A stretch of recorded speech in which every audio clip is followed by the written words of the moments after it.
almost like steeping tea.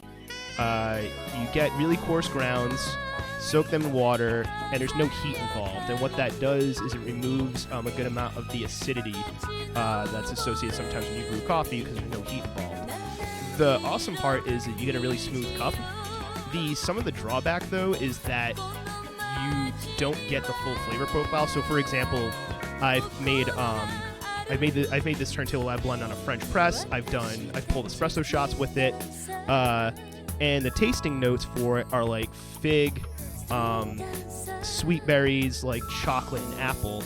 And I got that when making the espresso. I didn't really get that when I made the cold brew, so this is the same bean and everything, but it just goes to show different brewing methods will give you different flavors. A lot of that fruit flavor, at least for me, got lost when I made cold brew out of it, and it's more just the chocolate is the dominant flavor. Still tastes good. It's a great cup of coffee.